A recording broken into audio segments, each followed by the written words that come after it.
the Dirty Sports Podcast. I said welcome to the Dirty Sports Podcast with Andy Ruther and Joe Prano. Welcome to the Dirty Sports Podcast. Welcome to the Dirty Sports Podcast. I'm your host, Andy Ruther, coming to you live from Cincinnati, Ohio, with my co-host from Port Hueneme, California, Joey No Chill Prano. Hello, Andy. Happy Monday morning. Happy Monday afternoon. Morning. Yeah. Over here. Doing it. How's your weekend? You know, dealing with finally starting to get over this cold, the fam. Molly has her first ear infection. Let's go. Let's go. So got some sick kiddos. So no surprise, we stuck around here. All right. Yeah. Good talk. Yeah. So I mean, the highlight of my weekend was her parents came over to help out. I got to cut the grass. There you go. How'd you like to mow my lawn? Yeah, that's right. Got a little deck action last night. Little hour. What does that entail? Just an hour on the deck? On the deck alone. Nice. Literally staring off into space. Just some real fucking old school dad shit. What's he staring at out there? I get it now. Yeah. I mean, Walt used to sit at that patio for hours. I saw a great meme the other day. It was like a picture of a screened in porch. The guy was like, all I want is enough money to have this screened in porch so I can sit outside and watch the rain come in and say stuff like, we needed this. Oh, I get it. Yeah. Yeah, the we needed this is so true. We needed this. We needed this. Keep that lawn nice and green. Yeah. We needed this. Well, it's like I think I posted this on Twitter like a month or two ago. It's like I think the male equivalent, I've decided at this point, the male equivalent of women's period cycles lining up is when I see my neighbors cutting their grass. I'm like, okay, we gotta have some symmetry here. We all gotta look fresh like these three houses in a row. Oh, you're cutting your grass? Oh, I don't want my yard looking like shit. I better cut my grass. Have you thought about coordinating? Have you thought about a group text or an email? Like, yo, let's find a good day that works for everybody and just bang it out simultaneously. No. Also, you know, if y'all cut your grass at the same time, you're limiting the noise pollution. Yeah, we don't give a shit about that. We're in the Midwest, bro. What does that even mean? Noise pollution? Noise pollution. You know, the sound of your lawnmower. How is it different than like me playing loud music? It's not. Noise pollution. What is noise pollution? Noise pollution is the ruining of the natural sound with, you know, man-made objects. You're polluting the sound. You're polluting the sound. Guess who doesn't believe in that? This guy. This guy. You know, I don't know what to believe in half that stuff anymore. I've seen a lot of backlash toward the on beach or like the nature Bluetooth at this point. Like, yo, I don't need to hear your fucking music when I'm just trying to enjoy the sounds of the ocean. Okay, that's fair. That's noise pollution. No, that's more of like, hey, I've seen a lot of backlash toward the golf Bluetooth thing, which to me, I'm like, listen, I'm easy. I will defer to my playing partners if they don't want it, but I like a little tunes. And my thing with that is like, I'm never close enough. It's never loud enough where it's affecting somebody on another hole. Like I barely hear it when I step away from the golf cart to like go putt. It's just for when I'm riding around in my cart. Did you watch Happy Gilmore 2 yet? I did watch Happy Gilmore too. I think you were aggressively hard on it. Okay. I knew But you were going to say that. it wasn't good. We'll leave it at that. It wasn't good. It definitely wasn't good. Okay, so that's a through line we agree on. Yeah, it wasn't good. I wasn't like, oh, thank God they made a Happy Gilmore too. I was like, everybody's complaints about it are completely valid. Even your complaints about it are completely valid. But I chuckled a few times. I wasn't like, this is awful. I can't sit through it. Well, yeah, again, I said I chuckled. I think, I mean, you're basically saying it's bad. So by saying it's not good. It's mediocre. It wasn't horrible. Like, it wasn't bad. Like, bad movies, I'm like, I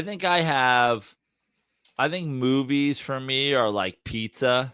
It's got to be pretty gross for me to be like, I don't want to eat this. And then, I'm very hard on giving stuff, a 9 out of 10 or a 10 out of 10 or 8 out of 10. Like, it was a 5. It was a 4.5. It was a 5. It was fine. It was I had a lot of problems with it. Here's the thing. You talked about his whole family being it. How about this? How about his one daughter being like the daughter he's like trying to whatever, and then the other daughter that looks exactly like the first daughter being the chick in the fucking AA meeting or whatever, and you're like, you're just walking around, you're not going, hey, chick in this AA meeting, you look exactly like my daughter. Yeah, that's you a are good my point. daughter's twin. How about that being a plot hole in the movie where you show up to an AA meeting and your daughter's twin's there and you never mention it? Yeah. I thought that. I didn't say that. You're right. I thought that for sure. Also, I liked the live golf angle. They just made it so dumb. It was so over the top. Like, there's more CGI in the fucking Happy Gilmore 2 than there is in Star Wars. They're like, on this next one, they're gonna fucking play on ice. And you're like, what the fuck? This is nonsense. You know what I think happens the more I've thought about just that and just a second delayed movie. I just think there's so much pressure. There's so much pressure to make these, and then there's so much money that you can make, right? So like, I mean, I went down a rabbit hole on his deals. I mean, have you ever looked up what Adam Sandler's Netflix deals are? No, but I'm sure they're insane. And this thing's breaking all the Netflix records. So by the end of like this deal, he's made like 400 to 500 million guys off these movies on Netflix. 400 to 500 million. And they said his next deal, because this is going to expire soon, I think, in the next few years, it's going to even more like, is he going to become a billionaire off Netflix movie deals? Probably. I gotta imagine if he's made 400 or 500 million on these, that he's got to be getting close anyway. Yeah. Because think about the deals he must have had with Happy Madison Production on the original ones and making all those DVD money and shit. Yeah, so like my point is it'd be tough to turn down. Also, how much money do you need? Yeah, I agree. I love that they're like, LeBron wants $50 million to play basketball. Meanwhile, Adam Sandler was like, give me $200 more million and I'll make Grown Up 6. And you're like, ah. Yeah.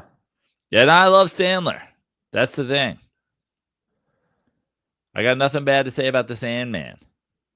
But exactly. Same. Well, I just pulled up my old Chat GPT because I was, of course, on there. So this is, again, estimated. This is not official. But the final line says, in total, over the past decade, that's nothing. Sandler has likely earned 500 to 600 million from Netflix deals alone, making him the most successful streaming partnership for a single actor producer ever. Listen, I actually liked the golf cameos. Okay. I thought, Happy Gilmore is such a big movie of our childhood, and now all those guys who are PGA players are in their 30s. I'm sure it's a huge movie for their childhood, especially being golfers. Sure. So I thought it was cool. Yeah, get all those guys in there. But like, why did we have to make it fucking ridiculous? You know what I mean? Why did we have to have ice? Why do we have to have like there's at one point where they're just driving around in the fucking dune buggies and they're hitting golf balls like they're polo shots, but like no one ever talks about it like it's a score or anything like that. We're just like, okay. And then they get down to it at the end, like this stroke for the thing. And it's like, well, what about the 11 strokes they hit while they were playing dune buggy polo? You're like, what the fuck is this? It was, I thought it was mediocre, had its funny moments, but it could have been better just by keeping it a little bit more down to earth. What did you think about? I mean, am I gonna give a spoiler? Like, What? just right away with how it played out with his wife, like 3 minutes. I kind of liked it because you need to think, and I liked him drinking I liked him drinking out of everything. Yeah. I mean, look, he is as I've just displayed, it's like the Jay-Z line. I'm not a businessman, I'm a businessman. Like, he is a business, dude. I mean, you're right. If he's estimated to make $500 to $600 million just off these deals, he's got to probably be near $1 billion in his career. Considering those were all his production company, and he's writing, yeah, and starring in the movies that are very low budget. Although that movie was not low budget. That one wasn't. It's more CGI in it than fucking a Marvel movie.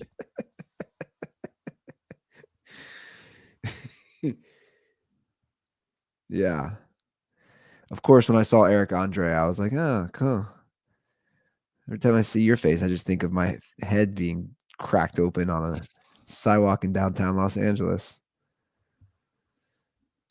And you don't even know who I am. This makes it even funnier. I'm sure he knows who you are. No. Yeah, I bet you Eric Andre knows exactly who you are. How would he know? I didn't really know him. You didn't? I went through a couple things of his through Josh Filipowski. Eric's a good guy. I feel like he is a good guy. Oh, and then he did. Based on that alone, he knows who you are. He did come. Were you playing volleyball with us? He did. He actually came back to Savage Town. Yeah, he played volleyball with us one time. Yeah, and then he came back to the pool. Okay, yeah. I forgot. Yeah. I think he was talking about ayahuasca. That's when he was like ready to jump into that whole world. Yeah. Would you ever do that? Yeah, why not? Yeah. Like, would you do it like with like a shaman, like that sort of thing? Well, listen, that we've really gotten loose with the term shaman now. I'm talking. They have like professional places you can go in, like Costa Rica, where no, I know. There's also a professional place you can go here in fucking Topanga, and some white dude who also makes smoothies at the Erewhon is like, I'll be your shaman for the weekend. Yeah, I'm not talking about him. Yeah, but listen, that's all. Yeah, I mean, I think I would try to do it in a situation that I know a lot of people who have done it. I know a lot of people who have done it a lot, and I think I would just find somebody that I trusted and be like, this is the one I did. It was a good experience, and do this. So you wouldn't have to like go to like Costa Rica, is what I'm saying. No.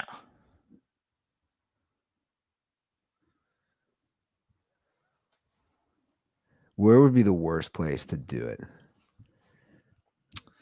An Eagles game. I knew we were gonna get Philly.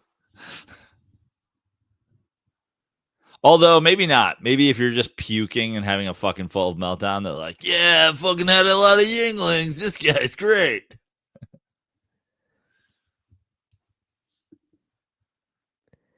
I was looking at the comments on the Micah Parsons speaking of Eagles. All it is fans from other teams in the NFC East being like, saying what you've always said. This is under Jerry Jones' latest comments. They're all like, dude, I hope Jerry lives forever. Yeah. Great for me as a Giants fan, great for me as an Eagles fan, great for me as a Commanders fan, whatever it was. Everybody's like, I hope he lives forever. Like, this guy's a clown, man. Yep. We do have some updates on that. Jerry said he's not going to trade him. He said, I wouldn't be standing here if I didn't think we had potentially a great future with Micah. It would be a waste of our time. We're in good shape. This is negotiation. And then this is a weird line. But make no mistake about it. Life has to go on if something happens to me or anybody else. Life does go on. This thing called the NFL, it's not about one person, me included, in a big way. What? It's so weird. It's like so weird. Jerry Jones. You know, here's the thing. First of all, I want him traded. We all do, because we want to see a good player on a good team, right? Unless you're a Cowboys fan. And then you're like, we are a good team. Yeah. I mean, the delusions. I just don't like, unless they just overcompensate, which is a very Jerry Jones thing to do in these negotiations. Let them draw out. You lose more money. You affect your roster in the future in a negative way. Unless that happens, if I'm Micah Parsons, like, you kind of have the chips here because you are in the prime of your career. This is like Khalil Mack type, Raiders before he was traded to the Bears. And they said another factor is, we're so close to the season, right? We're a month away from the season. So it's like, in a way, he does hold the cards because he's such an asset. I don't know. Like, if I'm him, I don't want to go back at all. Well, listen, if he gets all the money he wants, I'm sure he's happy not to move, and I'm sure he's happy to do all the fucking things and whatever. But if he was smart, he would set a number and he would just be like, tell them it's this or it's we absolutely don't come. There is no negotiation. This is what I want or I want out. Because you're right, he does hold all the cards. They could say, you don't fucking play. And then it's like, well, I'm assuming he's getting paid this year. He is. This is, I think, his fifth year. So that fifth year option, right? Yeah. On the rookie deal. And again, him showing up is just so he doesn't get fined, right? It's $50,000 a day. It's the same deal with the Bengals Trey Hendrickson. It's like, you show up, you don't play, you don't participate in practice, you also have to pay that $50,000. Yeah. Because that adds up quick every day. I just like Jerry, from Jerry Jones' standpoint, again, the only way this ends is if you overpay. So you lose. Because he can just say, I'm not going to play. That fan base really needs to be, we talk about NFL fan bases. They really do. You talk about the delusions. I feel like no one in that base talks about this. About Jerry Jones single-handedly ruining their franchise? Yeah, just for 30 years. And so many of those Cowboys fans, they don't know. Like, we grew up, they don't know the 90s 3 out of 4 year titles. They don't know that. They weren't around for that. But they don't talk about it. This is our year. Every year.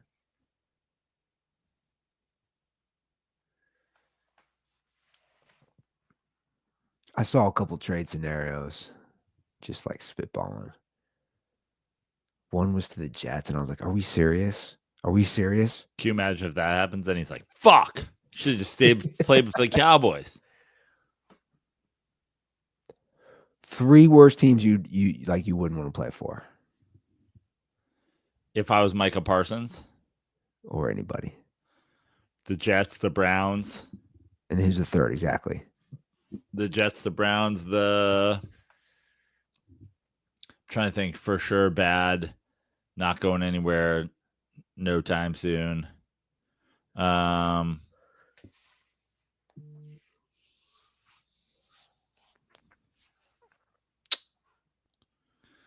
You know what? Like, I know they've had flashes, but the Arizona Cardinals always feel like nothing's fucking Really? never coming together for them. I mean, by the way, we're taking the Cowboys out of the mix, right? Because he's already on the Cowboys. Yeah, we're taking the Cowboys out of the mix. Yeah. I'm just trying to think of who else I'm missing. You know, the Titans. Yeah. Especially with what's happened to them the last couple of years. Yeah. The Jags are never good. No, the Jags aren't, but you'd also have to live in Jacksonville then. Yeah, I'm saying all these factors weigh in. Yeah. You live in Jacksonville, but no state income tax. No state income tax. Is there an upside to I know everybody's gonna say, oh, Ruther, come on, we've seen how he's played, but like, is there any upside to a Trevor Lawrence? Is there any upside? Obviously, Travis Hunter we haven't seen, so it's like I don't know. Now, is that the same list if you're a QB drafted into the league? Definitely Jets and Browns. Yeah.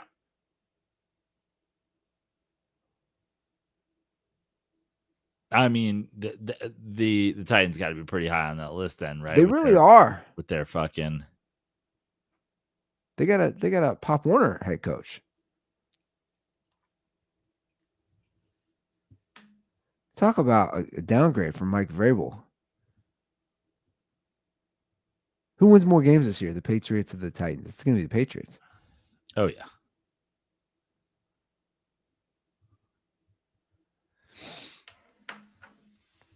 Now, what if you could put the Cowboys on that list? Are they in your top 5? Oh, yeah. Like, no hesitation. No hesitation. And honestly, we've talked about it. I say it all the time with football and with basketball. You're better off winning 2 games. The Cowboys winning 7 games, 8 games, 9 games. Great. Okay, cool. Yeah. The mess. Yeah, I would definitely put Tennessee up there at this point. Also, I might argue worst uniforms in the NFL. They're up there. Who's worse? There's probably worse uniforms. I mean, the Jags are pretty bad too. The Jets are pretty bad. The same bunch. The Browns are pretty bad. I don't mind the Browns that much, actually. Yeah, the Titans are bad. They were so much better when they were the Oilers. Yeah. Dude, we got to talk about this this debacle at the Speedway at Bristol. We were so excited for this last week. Well, we were, understandably so, and then Major League Baseball did Major League Baseball things. So apparently, outside of the rain, which they didn't even, it's like they didn't even think could happen, which is crazy. It's the summer. Right. And the rain delay, and they had to push the game to the next day. It's the summer in the South. Summer in the South. By the way, that track, I looked it up. Like, they can get like 150,000 in there for racing. So apparently they were so ill prepared. And obviously I was following closely since the Reds were playing, and they were calling it like Fire Fest. So it was just, I'll just go through all this. It was just a shit show. They ran out of food. They ran out of beer because of the rain delay. They ran out of merchandise, Prano. They ran out of merchandise, and there was too many people. They weren't set up. I'll just read this article from this guy Jeff Carr, who's like a Reds beat writer for Sports Illustrated, and he just kind of nails on things we talk about as far as making money. So baseball, basically, let me take a step back. When they do the Speedway, at Bristol, you can bring in food in a bag and some small coolers. So they don't have an insane amount of concessions set up at the Speedway, just so you know, because they know, hey, a lot of people are just going to bring in their own shit. Right. So baseball wasn't going to do that. Everybody had to pay for everything. So they didn't account for, hey, if a race, if half the people are bringing in their own food, it's going to affect the concessions. So baseball didn't plan for that. So there was all these shortages, and all the concessions ran out of food, beer, peanuts, you name it. I got some funny pictures. This one would make Majid. I don't know if you watch this, but you might have to close your eyes on this one, because this one's gonna make you go crazy. Here we are. No, not this one. This one. Here it is. All right, Prano. Here we got. Jesus. We have awful logistics. The caption says no food except bunless hot dogs. Look at this. Imagine getting this. Imagine paying for a bunless hot dog. Cheeseless nachos. These aren't nachos. These are just tortilla chips. Cheeseless nachos, bunless hot dogs.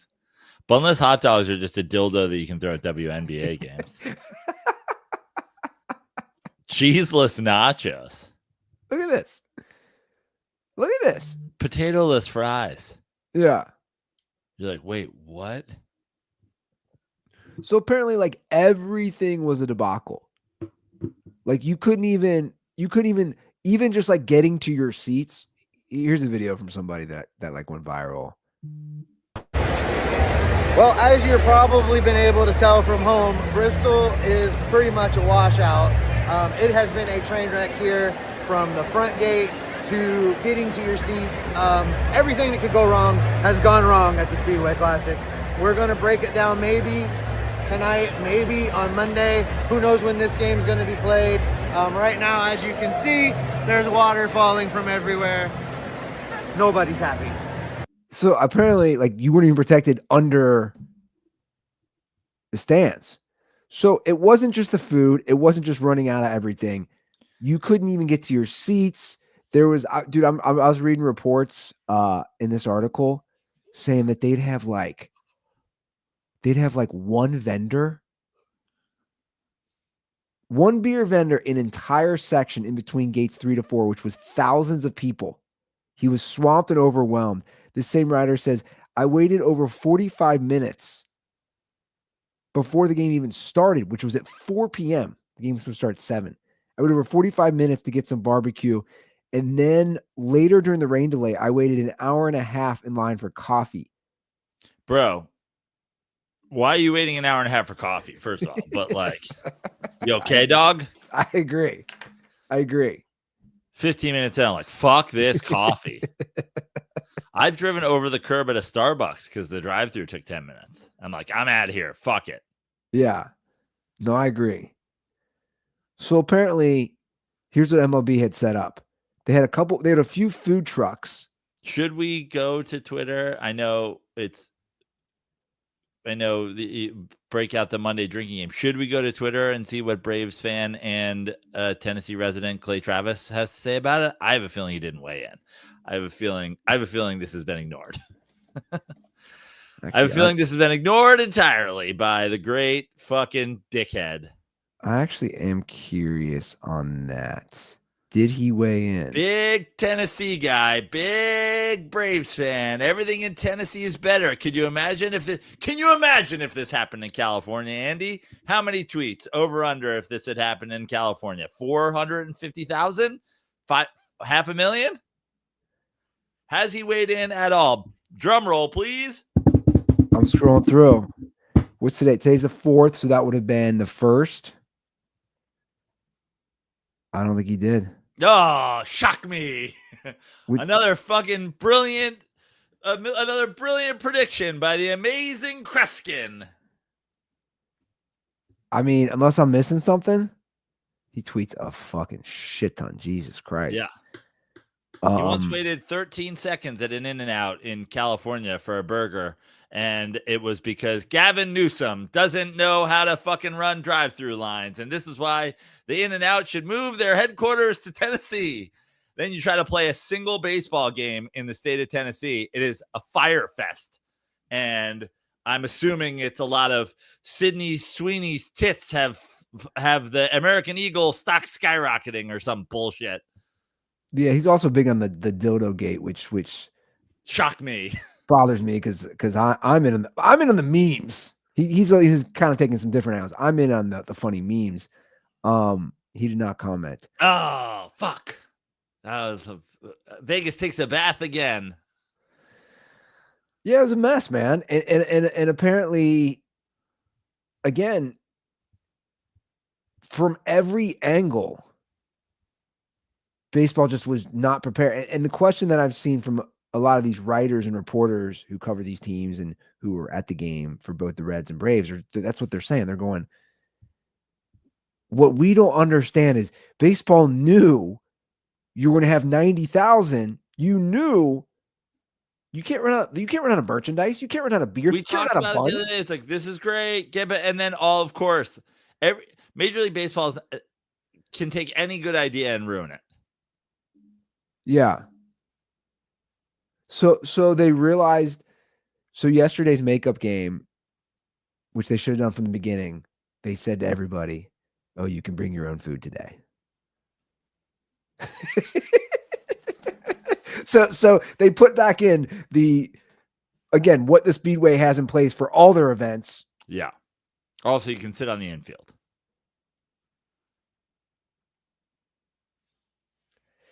It's just like everything they do is it's halfway done. Again, great idea in theory. Great way to get people out. I wouldn't even say it's halfway done.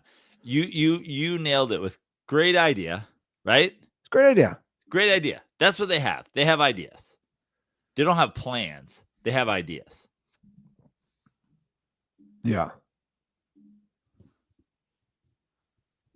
They're like, oh, I have an idea. Remember that kid who got hit in the face with a baseball the other day? Nets everywhere. And they're like, okay. What about all the people that are trying to watch the game, though, and don't need... They're like, fuck them. They're like, oh, okay. So 6 times in the history of a sport that's existed for 200 years in America, people have gotten injured by a foul ball, and you have decided instead to literally ruin the view of millions of people every year. No, sure. Good idea, I guess. It's just crazy that nobody said, hey, they have a lot of people there, but again, a lot of people are not going to the concessions. Or nobody said, hey, what if it rains? Like storms. And apparently, and again, I don't have it handy, but apparently even the announcers were like, this is not a good situation down here. Food has run out, beer has run out. A lot of people are angry. Like, do not eat the brown acid. I want to know what's you know those pictures. Dude, if they told me I didn't have a bun for my hot dog or cheese for my nachos, why are you buying it? Yeah. Just want to make an announcement to everybody in line. There are no buns left for hot dogs. I was like, are we getting hot dogs still? I'm like, yeah, let's get hot dogs still. Whatever. We'll just raw glizzy it. Can you imagine touching a hot dog with your bare hands at a fucking racetrack? And can you imagine can you imagine just being at a racetrack in Tennessee watching baseball and fucking deep throating a goddamn fucking glizzy? Oh man. Every single person in the stands just eating like fucking Joey Chestnut. I mean, that's some savage behavior. You gotta be really drunk. There's no other excuse. You gotta be just loaded. You gotta be just blacked out drunk to eat a raw hot dog and then just go up and spend $20 on nachos that don't have cheese. Yeah. It's like a Mitch Hedberg joke. Nachos cannot be broken. They can just become chips. You're like, yeah, but chips suck, dude. What are you doing here? Raw chips. You know who eats raw chips? You know what this diet is? This is my 2-year-old. Yeah. She likes raw tortilla chips. And you know what else she likes? Same Cut thing. up hot dogs, little nibbled bites of hot dogs. Exactly. They eat what my dogs eat. Yeah, they do. And the truth is, I hate touching to heat up her hot dogs. I hate just touching those things. I'm like, these things are, yeah.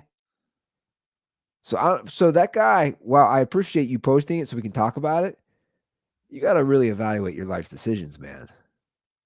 And then I saw, and I don't have it handy, I saw just. Imagine just being in a fucking poncho, raw dog and a glizzy. Just like something out of somebody's nightmare.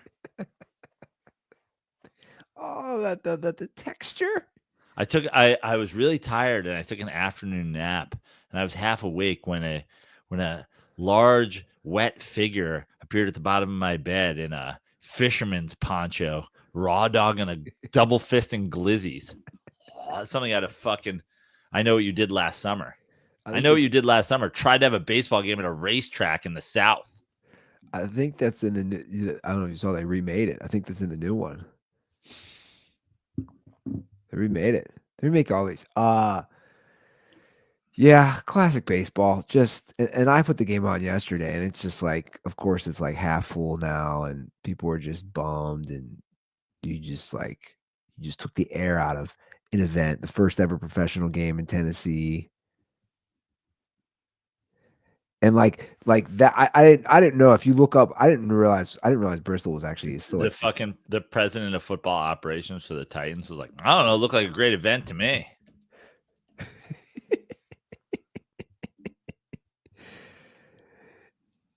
Have we thought about selling glizzies without buns? We could save money. And here's the thing, what made it great too, as far as, again, in theory, is that like that location geographically is like, it's right there on the border of like Tennessee, Virginia, North Carolina, Kentucky. It's like you're getting all these states that don't have pro baseball, and that was the whole point, was that we're going to bring these people in. They're pro baseball, but not Major League Baseball. Yeah. Yeah, that's what I mean. God, the amount of people that got in their car after that couldn't get food and were like, Applebee's? Or they're like, I'm never putting on baseball again. Like MLB. Like it did the opposite effect. Yeah. I mean, like that guy's going to be telling his grandchildren, like, I attended a pro baseball game. It's going to be like Walt's Freezer Bowl story. Yeah. He's like, we had glizzies in our ponchos to keep us warm.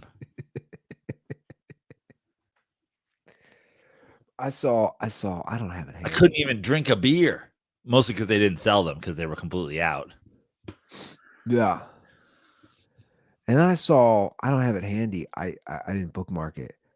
There was like a few people who were, dude, this is true. I swear. I don't know where it is. They were locked in. They didn't get out. It was like people locked in the Speedway. Like locked in. Night at the museum. Yeah, and they were the one guy was posting, it was his cousin. No lie. It was his cousin's phone died. Which I'm like, well, then how do you know? And there was like pictures and video, like how to get that to you. Meanwhile, side note, my phone is just blowing up. I'm live on the show, Justin. Carl Pickens slid into my DMs and he's showing me screenshots. Slid into your DMs? No, Justin Woods. Oh. Made his day.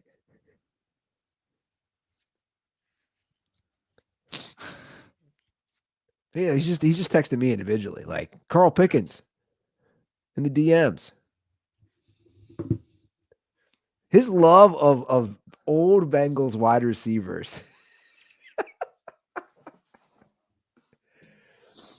You remember when we thought George Pickens was related to Carl Pickens? I still think George Pickens might be related to Carl Pickens. How's he not? Man. Oh. Okay, where would you rather be locked in? post game that didn't happen, the Speedway, all you got is raw chips, hot dogs with no buns. Where'd you say earlier you wouldn't would be trapped? Eagles game? Oh yeah. I'd rather be in an Eagles game. Well, after the fact, I'm sure the link is glorious when all the pieces of shit leave. I'm like, I got cheesesteaks. There's probably a Rolling Rock in here somewhere. Oh man, here's another picture. I mean, what are we doing here, people? Look at this. look at this. Holy shit. Wait until you see this. Where is it?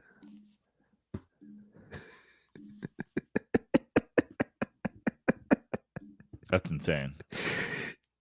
Dude, it just looks like a giant dick. Yeah. Just in the tinfoil. It looks like if my nephew drew the bat symbol over Gotham. Whoa. Looks like a dick. Looks like a dick with wings. Yeah. No bun.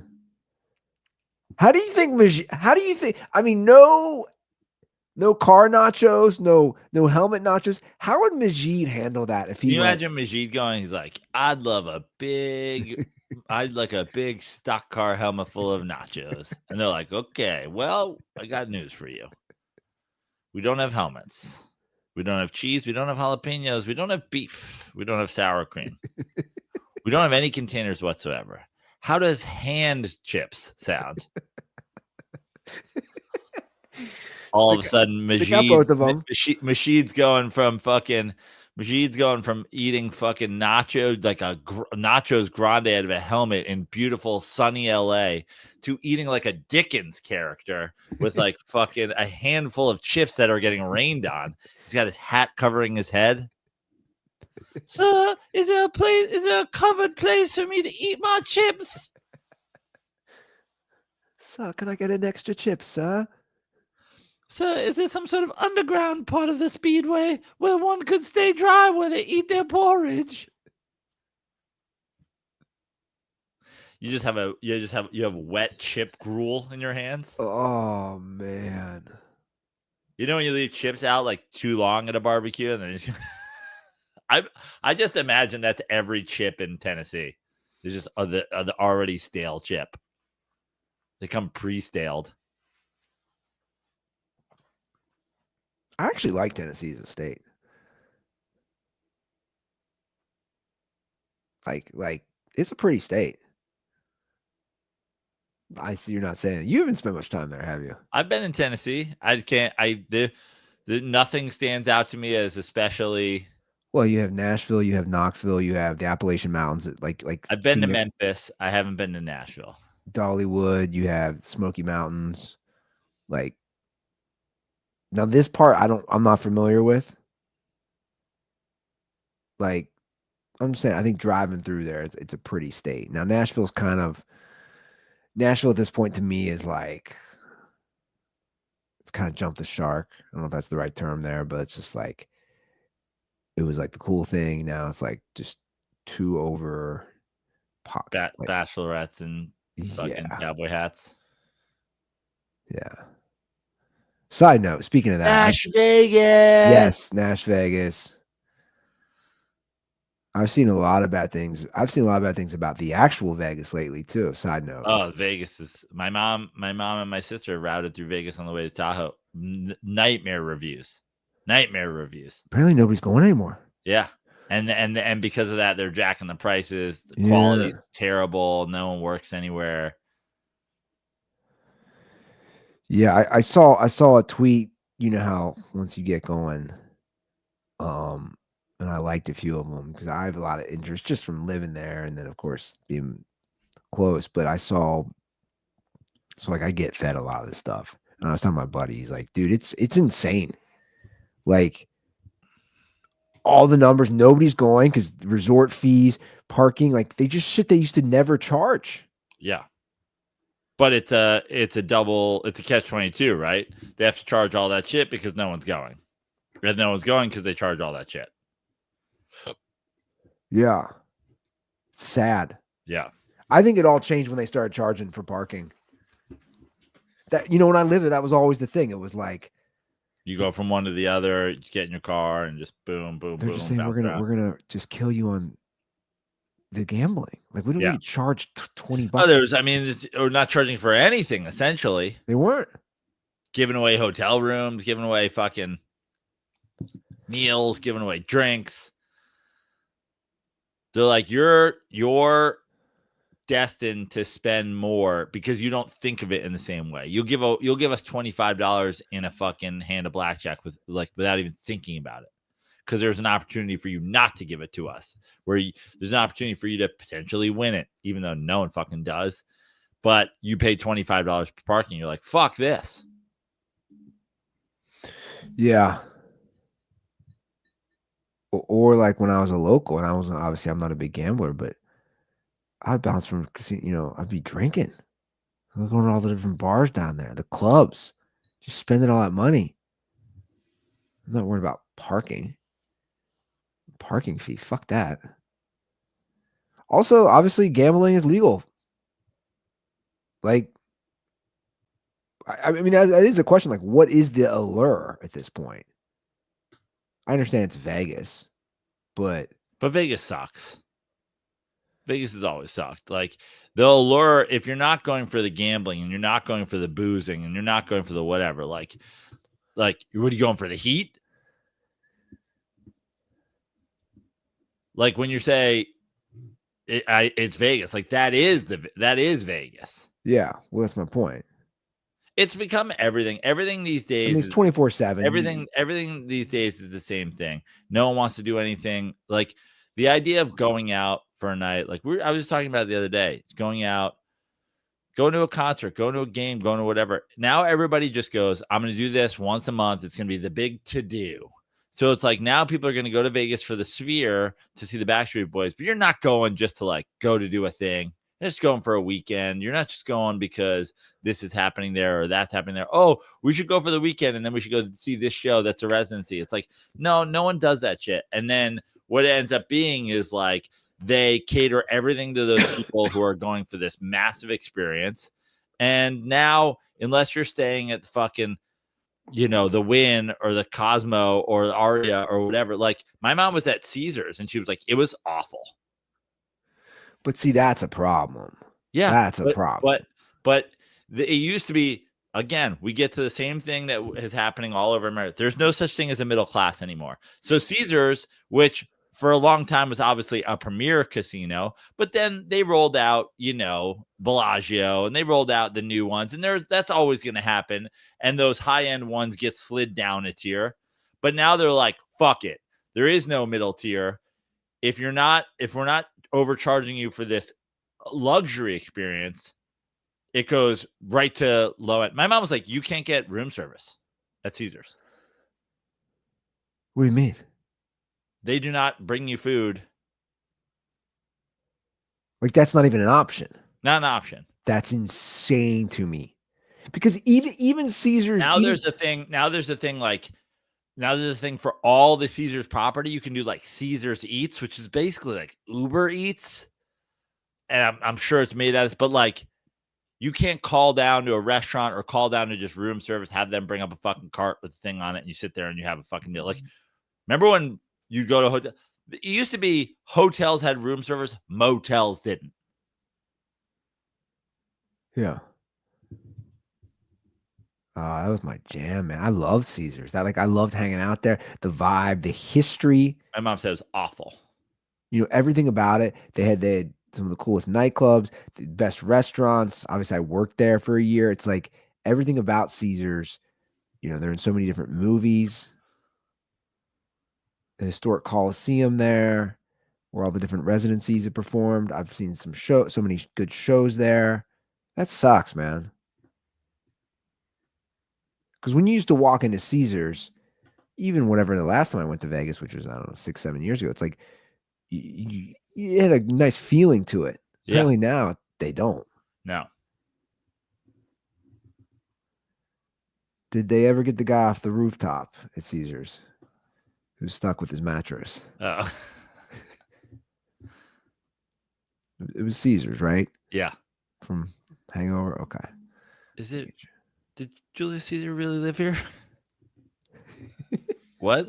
What happened to Zach Galifianakis? He is asleep in North Carolina on a North Carolina farm on top of a pile of money. Is he in North Carolina? Yeah, he owns a farm in North Carolina. For real? Yeah. So he just like. I'm sure he has a house here as well. I'm sure he has an apartment in New York, but yeah, he has a farm in North Carolina. Famously shown in the what's the Kanye video they did down there? He did a video with Kanye. Wait till I get my money, right? Is that Can't tell me nothing? Yeah. Yeah. I don't know. I actually seen that video, which is crazy. Yeah. It's all shot on Zach's farm in North Carolina. Good for him, by the way. Yeah. People who just do that and like, I'm cool. I'm gonna go get out of there. Yeah, because I hadn't heard that name in a while. Danny McBride's down there. Well, I think he's more like Charleston. But he's South Carolina, I guess. I think. That's where Bill Murray was too. Yeah. Is. Because he owns that baseball team down there. He was a baseball team? Bill Murray owns a minor league baseball team, I think in South Carolina. Maybe in Charleston. Savannah Bananas? Yeah.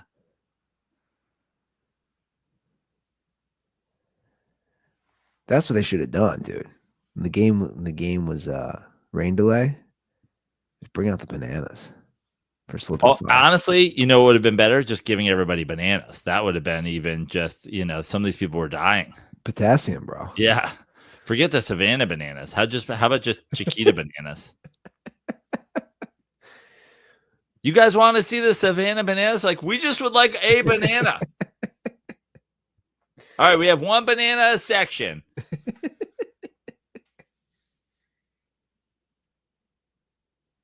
I do have to laugh. Take one bite of the banana and pass it down your row.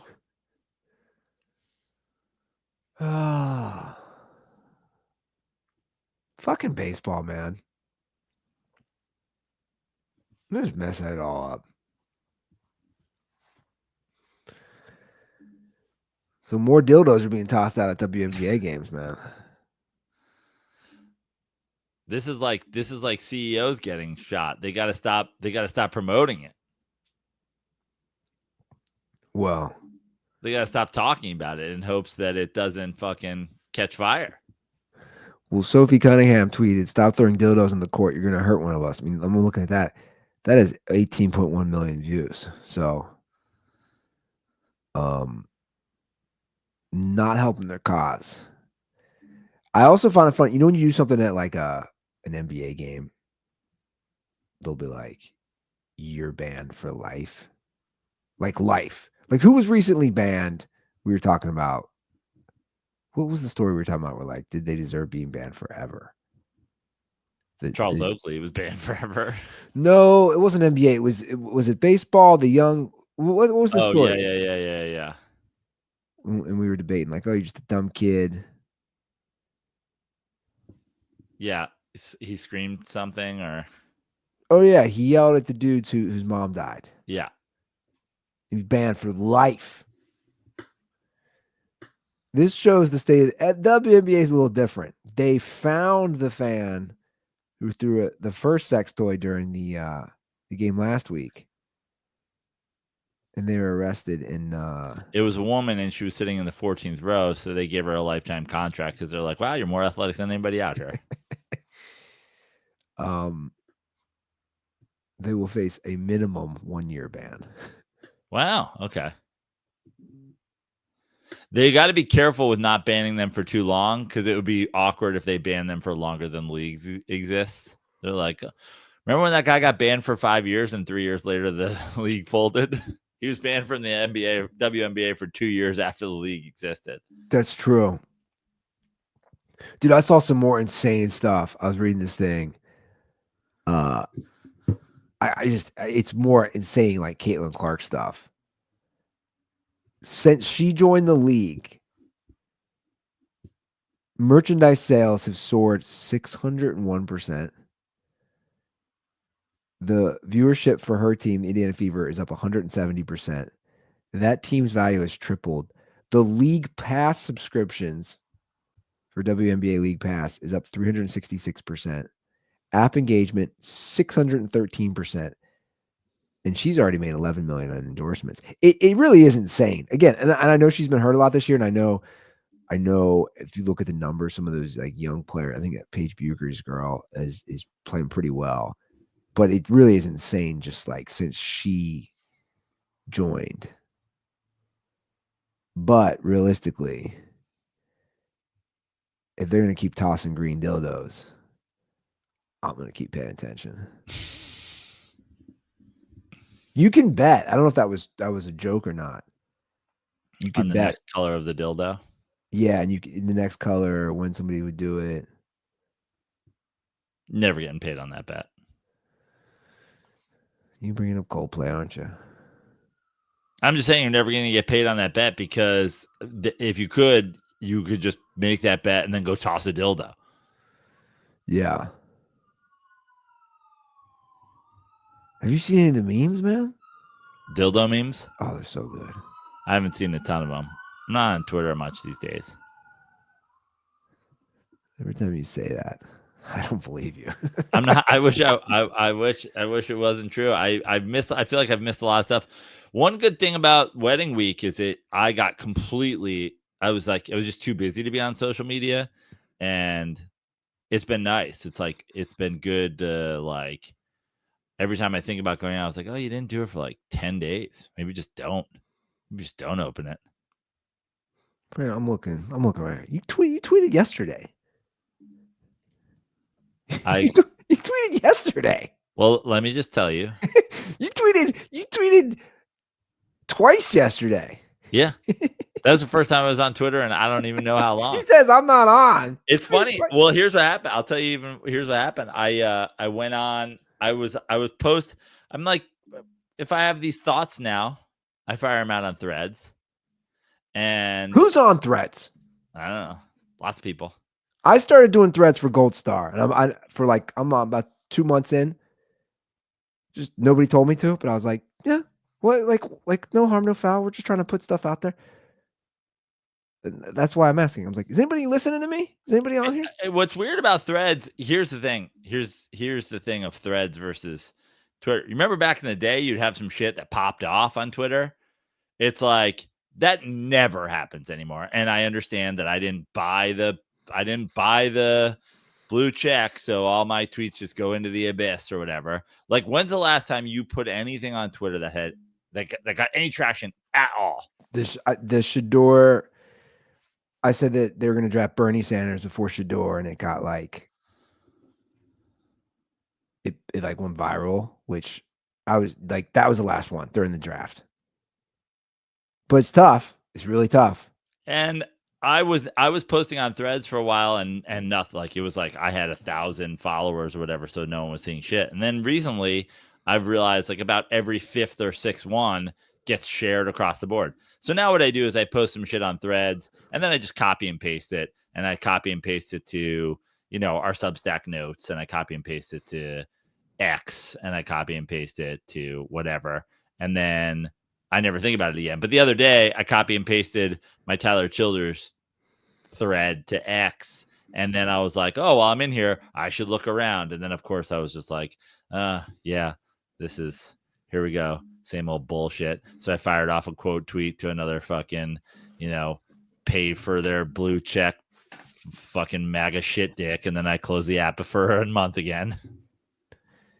I mean, look, I pay. Well, first of all, the advantages outside of the paying is that you could do video unlimited, which I think is a huge advantage for the blue check mark.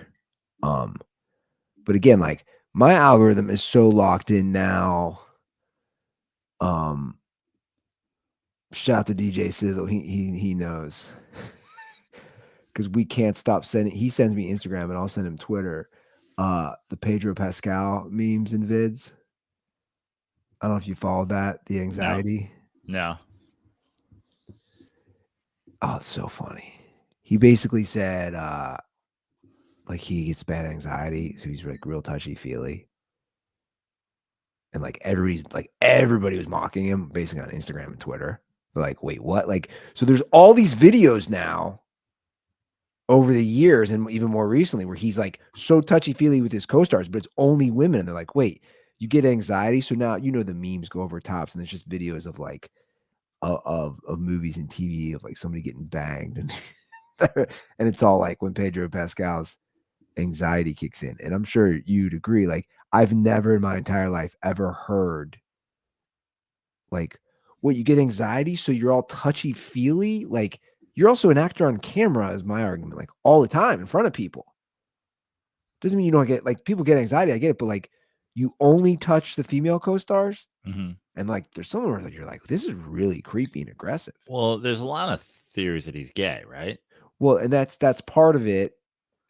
I don't know what his sexuality is, but to me it doesn't really matter. Like, gay or straight, why are you like groping somebody's wife, dude? Right. Like especially one of the recent ones, it was Ms. Marvel co-star, and she's like pregnant, and they're like, what are you doing? And then this one resurfaced of like he's getting really weird with Willem Dafoe's wife, and they're like, what? And again, like I thought, I was like, I don't know any gay people who would just like do that. Wait, oh, it's anxiety. So I don't even know if he's commented on this, and I think it's so, like, I can't get enough of it. It's the funniest shit ever to me. I literally haven't seen any of it. But yeah, basically at this point, here's the other thing. The only social that I'm on with any consistency is TikTok. And then TikTok's algorithm is so, you get so locked into your, like, my wife will say, oh, did you see this? And I'm like, I didn't see that. And I'm like, did you see this? And she's like, I didn't see that. And I'm like, how is my algorithm just 55 million of the same videos, and yours is 55 million of the same videos, but ours don't cross over at all? The only way ours cross over anymore is, do you have any children? Yes, I have one daughter. Yeah. It's because you're not on the TikTok. I keep saying I'm gonna get on. Do they have the same father? I have one daughter. Everybody does live in their own worlds. That's the thing. But it used to be back in the day, and that's the worst part of what happened to Twitter, in my opinion, which was like there was a time where like we never talked about the algorithm because your algorithm was based on who you followed. So it's like you and I would see the same shit because we were all following sports shit and whatever. It's like, oh, NBA Twitter is talking about this. Oh, and we were just like, we were seeing the same things because we were following the same things. Yeah, but I think all that stuff changed way. I mean, it did. It changed. All the algorithm stuff changed way before Elon Musk, I would argue. They just, on all these social feeds, I mean, you're right. Like what one person sees, because the same way. Because I literally asked Brittany the same. She's on Instagram a lot. I said, "Are you seeing this Pedro Pascal stuff?" She goes, "What are you talking about?" Yeah. And I was like, but you remember back in the day on Twitter, it was like you saw some shit, everybody saw some shit. If some shit went viral, we all saw it. Yeah, well, I think also there was less apps, right? And there was less people on it. I don't know. Yeah. I agree. Look, there's a lot that can. I was on Threads the other day, and the same thing happened to me. That was one of the reasons that I got off Twitter in the first place. Was I was like, the force feeding me the shit. I was just like, what about the people I follow? I figured out in Threads, you have to go into your settings and change it so that your following is your default. And I was like, cool. That's what I want. I want my this is the whole reason that you have followings. I'm just more particular about what I'm gonna, like. Again, I've liked a lot of dildo memes recently, so like, I'm flooded. Also, you're flooded with dildos is what you're telling us. I'm flooded with. There's so many dildos in my house. There's so many dildos. But like, I ultimately think that's good for the WNBA. I'm being dead serious. Like, not even joking. I think there are people who will tune into games to see, is a dildo going to be tossed on the court so that they can post it. The poor Bills fan who threw a dildo at Tom Brady, who's like, "This was my whole shtick, dog." He's a trailblazer. Yeah. We had him on the show. I was thinking about him. The guy who Ahead of his time. He was ahead of his time. Very Joe Prano. You know, the TikTok reel I'll put up of stand-up will die, and then 2 months later, 45 comedians will put up some iteration of the same bit, and they'll all go viral. I was like, okay. It's like it's very innovative to think, hey, I'm going to throw a dildo at Tom Brady. Yeah. Sneak it in.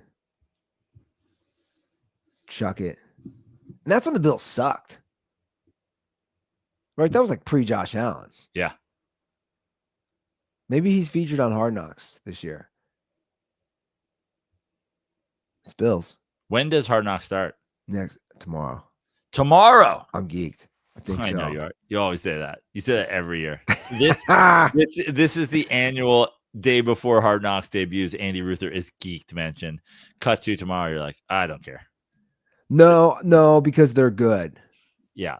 Tomorrow at 9 Eastern. It's also something that we do as a couple. So me and you, yeah. Like here in my house. So okay. So she's into Hard Knocks. She's into Hard Knocks. I'm gonna try to get Charlotte to watch Hard Knocks with me. But again, not for the sports. Right. She's watched it with me. But again, we've bailed. Well, we have what's her name? What's Joshua? That's gonna help. It's gonna help for us to watch together. Haley Steinfeld. Yeah. That'll help. Yeah. I mean, so look, I'm not saying like they don't need the Hard Knocks bump. I was thinking about this today. Like, who can actually contest the Bills in that division? Somebody should do a character that's Hallie Seinfeld. And it's just her just going, what's the deal with the tables? You're supposed to eat off them. You buy them, and then you jump through them. Right? Like the Dolphins, the Patriots, and the Jets. Like Dolphins fans have to be delusionally thinking that they're like AFC's favorites. Like that's they're on par with they're AFC Cowboys with their delusion. You think there's enough of them though? I don't know. Mike McDaniel said something weird today. I'm gonna pull this up. He said something weird about Ruther was pulling stuff up, guys, so he missed it. That was what'd you do? Too offensing. What'd you do? Here's what we got here. What did he say? Okay. Everybody's talking about this. It's kind of a weird thing to say. You should stand corrected. Good morning. Wait, what did somebody say? Somebody said, wait, hold on, stop. Let me stop this real quick. Somebody said good morning. You should stand corrected. Oh, and he corrects him on saying it's a great morning. And then this is why. This is really weird. Weird. This is really weird why he would say this. If I can get this back up. The struggle is real here. Where the fuck did it go? God damn it. This is not worth it for a 14-second clip. Can we get somebody to do this for me? Okay, here we go. You should stand corrected. Good morning. False. Great morning. Let's go. Why great? Why great, they said. Because we're another day closer to death. What the fuck? Great. You should say great morning because we're another I day. feel closer like to that. I feel like if you read that on paper, you would think that he's excited about being closer to death. But I feel like his point was like, great day, we're not dead, and he's just autistic as fuck. So Is he just trying to be funny? Yeah, I think, yeah. Every day you're alive is a great day. Meanwhile, he's just like having full on Asperger's, so he can't get this fucking thing out. He's like, because we'll be dead soon. And they're like, what? Stop being weird, dog. I mean, he's literally like the fucking incel nerd that shows up to like the cafeteria table in high school, and some cute girl's like, you having a good day? He's like, great day, because we'll be dead soon. And then she's like, what the fuck is wrong with Mike? McDaniel's such a fucking weirdo. Actually, more like a great day. We're on a spinning rock, slowly hurtling toward the sun.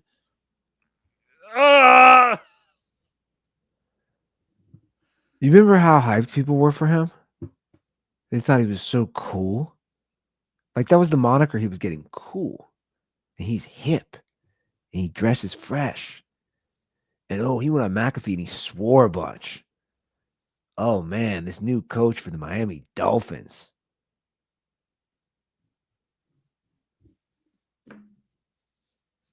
Dude, they sank their franchise into Tua. They gave money to Tua.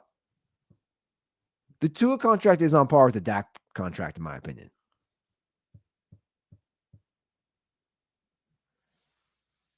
It might even be worse. I don't know who I'd want with the game on the line. Final drive, playoff winning drive, Tua or Dak. It's a mirror image of one another, right? I'd probably give the nod to Dak.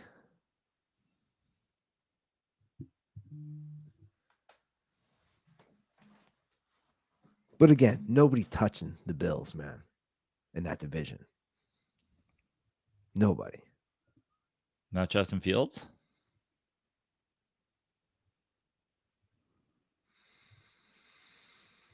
No. Let me think about it. No. If you had to pick a team, let's say you were like end of the year. This factually happens. End of the year, Bills don't win the division. Who did? Patriots. Yeah. It's a no-brainer because it's Mike Vrabel. And Drake May is good. Yeah. Well, I don't know. I haven't seen enough of Drake May. Right? Well, he looked fine for how fucking terrible they were. My thing is like, if you have a coach, the reason I say a coach who can suddenly, you can turn a defense into a top 5 defense overnight. You can. Like a good defensive coach, and if you do some upgrades defensively, and I don't follow them closely enough to know what they've done defensively. But my point is, yeah, that's why. Now I know that kills Alex from Kentucky if he's still around. I don't know if he's locked in Bristol. Oh, I was like, why would that kill Alex from Kentucky? No, Alex from Kentucky doesn't even think about that. He's on to the next. He's like, we have fucking Bill Snyder's or whatever is fucking Callahan. Bill Callahan's cousin, Callahan's cousin auto parts from Tommy Boy. we have Bill Callahan's cousin, second cousin once removed as our head coach. We've got Malik Willis. No, wait, we've got the new guy. Fuck, sorry. I was all in on the one dude. And we're gonna win the division with Will Levis, who is now out for the season. So on to the next guy.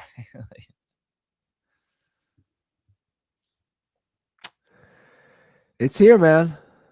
Football, it's too soon. I'm not ready for football. Okay, well. It's like, well, get fucked, dude. It's here. Well, I just, that Sunday ticket charged me that first month. So Woo! that means it's here. Charged me yesterday. Charged me today. Went up. Thanks, guys. Thanks, NFL. You gave a good deal last year. You said if you pay it all in full, how a lot of places do, you pay it all in full, we'll give you a good discount. You did that last year. This year, that's not an option. Raised me about $80. I mean, what are you doing? Bad enough I'm going to have to be holding a baby or some shit while I'm watching these games. You charge me extra? How dare you? But I will pay for it because like, how would you like a raw hot dog with that? I was going to say, because I believe in the product. It's worth it. I believe in the Sunday ticket product. It's got to be worth it. Don't know if I'll go to any games this year, though. Not sure about that. It's a commitment. Definitely not paying. Definitely not paying.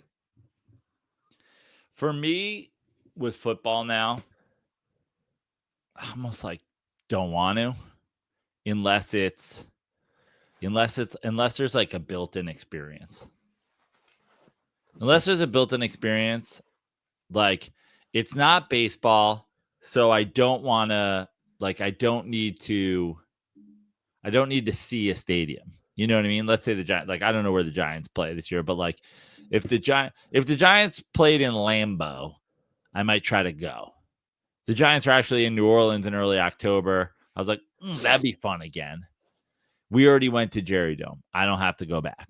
You know what I mean? Obviously, if I can arrange comedy around it, which is always a thing, like, oh, I'll go to this or that. But like, I don't need to see. I've never been to Arizona's stadium. I need to get to Arizona for a baseball game to check that off my list. I don't need to go to State Farm Field or whatever that is just because the Giants are kind of like, I'd rather watch all these games happen simultaneously. I don't need to do it. Yeah. Baseball, totally different for me. Well, they're different experiences for sure. Football is just drunken debauchery, and it's just, again, it's such a good product. It really is such a good product on TV for viewing. Like you said, you can watch all the games. You can watch all the games. And it'd be different if we were younger. You know, you would go get smashed with your boys, tailgate, all that. That's different. I'll tell you a fun baseball idea that's coming together. We've delayed our honeymoon. We're not doing a honeymoon for a while. One of the reasons is, we were thinking, oh, maybe Japan for the honeymoon, and we're both skiers, and that's something we really like to do together. So I was like, oh, maybe we go in the spring and we get a little powder time in Japan. Turns out, World Baseball Classic going to be playing games in Japan early next March. I'm like, let's fucking go. Let's watch some World Baseball Classic while we eat some fucking ramen and hit our thunder sticks. Wow. I'm trying to make that happen. She was like, I'm not. She's like, I guess I'd go for like the food. I'm like, yeah, go for the food. It's great. It'll be great. She's like, I swear, there's not going to be hot dogs without buns here. Yeah. It's not Major League Baseball. And if they are, they'll be special for some reason. It'll uncooked ramen noodles. Yeah, it'll have like a katana sword handle on it, and you'll be able to like. That'd be cool. Hot dog. Hot dog. What's the Japanese version of helmet nacho? Yeah, like a samurai helmet. Samurai helmet sushi. That'd be fucking good. Samurai helmet sashimi. Majid's mouth is watering right now at the idea of eating samurai helmet sashimi. My mouth is watering at the idea of eating samurai helmet sashimi. Hotline 859-832-0478. Give a shout. Is that our show, Andy? Yeah, that's a show. Great. Short today. Couple quick plugs. Hung out with our good friend, old friend of the show, the Gringo Mandingo, Michael Rappaport. Last week, we recorded an episode of Jay's podcast with Rap. It was great to see Rap. He is on the episode that is dropping tomorrow. So give a listen to More Stories 527 tomorrow for a Joe Prano Rap reunion with Jay Moore. And also next Wednesday, that is August 13th, we're doing our debut show at the Airliner Bar in Lincoln Heights. It's going to be an awesome show. Jonesy and I are producing it. Jonesy's hosting it. Super cool venue. Speaking of Japan, a Japanese upstairs speakeasy over an incredible Asian fusion restaurant. I went there yesterday for brunch. It was awesome. The food is so good.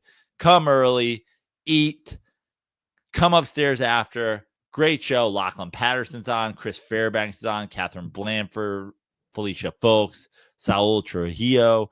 It's going to be a fucking kick-ass show in the coolest room. Tickets are available now. Go to my Instagram. And if you're in greater LA, come to that show. I posted about it twice today. Cool. All right, guys. That's the show. Thanks for listening. Thanks for watching. We'll see you on Friday. Have a great week. And as always, stay dirty.